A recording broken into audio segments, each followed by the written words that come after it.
他是中国70公斤级最强拳王，要人命的重拳加上他那极具有威慑力的重腿，打得数十位世界冠军苦不堪言，甚至连日本官方花费重金邀请的德国魔鬼哥也逃脱不了被他打飞的命运。本来是想让德国3冠王终止他在日本擂台的连胜，结果却被他当成了小怪来杀。国际擂台16战16胜16次 KO， 所迎战的对手无一例外全部被他快速斩杀终结 KO。此人就是中国70公斤级的最强者，他就是绰号吸毒的欧阳锋。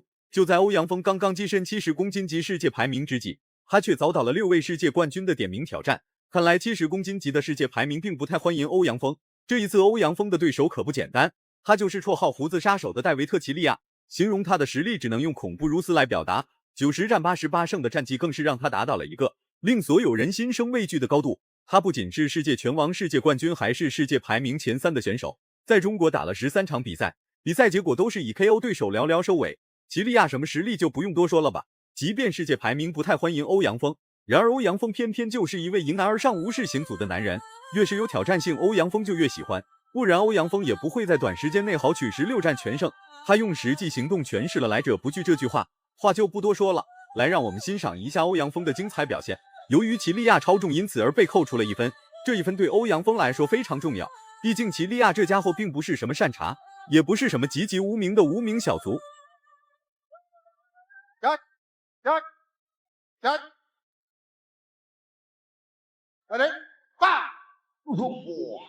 好，这场比赛呢将会是中国选手欧阳锋对阵来自格鲁吉亚的戴维特·齐利亚的一场比赛。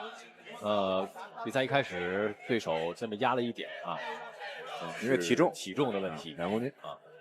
国际排名榜前5都有齐利亚的席位，足以见得齐利亚这家伙的实力究竟有多强。白色拳套是中国勇士欧阳锋，黑色拳套是来自格鲁吉亚的戴维特·齐利亚。也是啊，然后战胜过祖耶夫、莫瑟夫。那么16年是输给了泰式的选手江通菜，17年是输给了苏伯邦，23年是被达万才踢伤了手臂啊。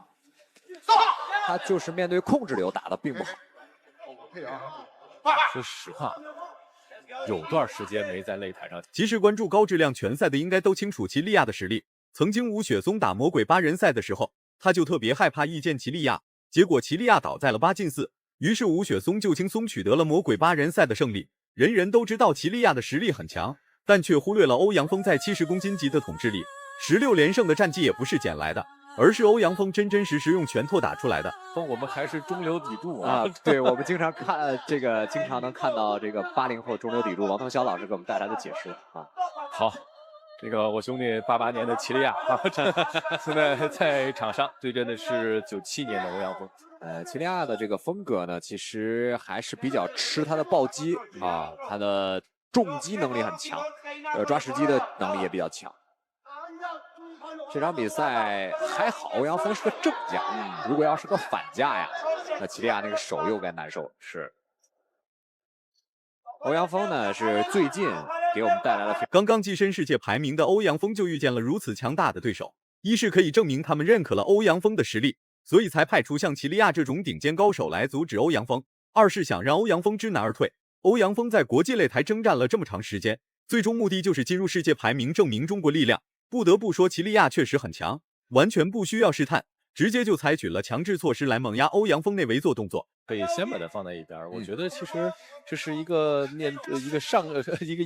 一个上山和一个下山的人在山峰当中相遇，我觉得是挺有意思的一段故事。对，欧阳锋也是鲁文峰的70公斤的冠军嘛，然后这场比赛，而且他应该是 K1 第3位中国籍的冠军，前面是魏睿和刚刚取胜的刘策，是。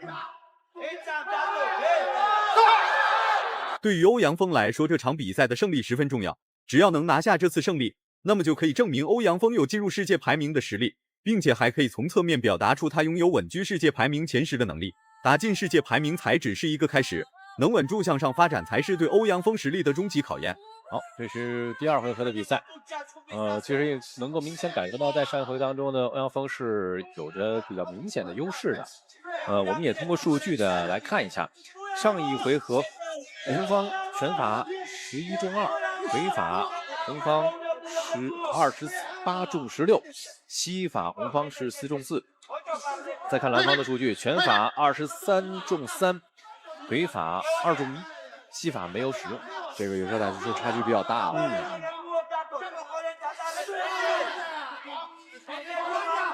这也是今天的最后一场比赛，相当于是头条比赛了。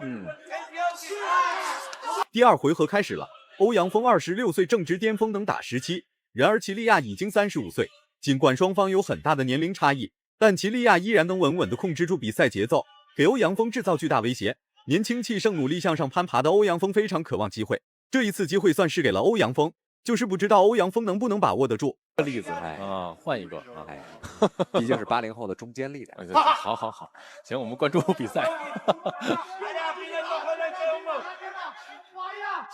我觉得这个塞的呀，在这次扫踢。其实欧阳锋可以，我觉得再把梦想定得大一些。是，那现在拿到70公斤冠军了，他其实可以做更多的事。毕竟目前在世界上自由搏击的这个层面上，70公斤其实在前期算是齐利亚占据着比赛优势，毕竟这家伙战术打法极其沉稳老练，坚决不会轻易让欧阳锋掌控比赛节奏。然而时间拖得越长，欧阳锋就放得越开。就算面对齐利亚所发起的猛烈进攻，欧阳锋依然能稳稳地站在擂台上与齐利亚展开对抗。对于欧阳锋来说，这次战斗是很难得的一次机会，要想一战成名，巩固在70公斤级的地位与排名，首先要做的就是斩杀老一辈70公斤级的强者。当时的4天王时代，后边的 Glory 时代，然后西马时代，是在70公斤这个级别是名将辈出的一个级别。对。包括现在其实好多人还活跃在现在的擂台上，包括阿拉佐夫，对包括西提塞和马拉特即将要进行自己的第6番，对所以70公斤级是很容易在榜上留名这样的一个级别，不仅仅是能够拿到冠军，很有可能会影响。好，配手拳，正中，奇迹出现了，齐利亚被击倒了一次。欧阳锋不愧是中国70公斤级最强拳王。不管对手是何方神圣还是哪国的世界冠军，只要遇见了欧阳锋，撑不过2回合被打残废。先站起来，但是这个会影响自己的心率，其实比赛的状态不太稳定。对，顶接，欧阳锋肯定会抓这个机会，不会放过他。起到成脚了，齐利亚上钩，再砍。好，第3回合的比赛开始了。应该说齐利亚是一个经验非常丰富的，并且知道怎么使用的一个选手。对，欧阳锋赢了，这个场面实在是太震撼了，台下的观众一个比一个兴奋。这次胜利足以让欧阳锋跨越阶级，让更多的年轻选手有了奋发图强的目标。最终齐利亚失败了，不可一世的齐利亚输给了中国选手欧阳锋，这是一件非常值得庆祝的好事情。将是欧阳锋在2024年给我们带来的答案了。我们也期待的一个选手。对，不行了。你仅仅是能够拿到冠军，很有可能会影响。好，配手拳。最终，欧阳锋一路过关斩将，进入到了世界排名，并且还是首位进入70公斤级排名的中国选手，相当于是第2位坦克邱建良。如果满分是100分的话，你会给欧阳锋打几分？视频到这就结束了，咱们下期不见不散。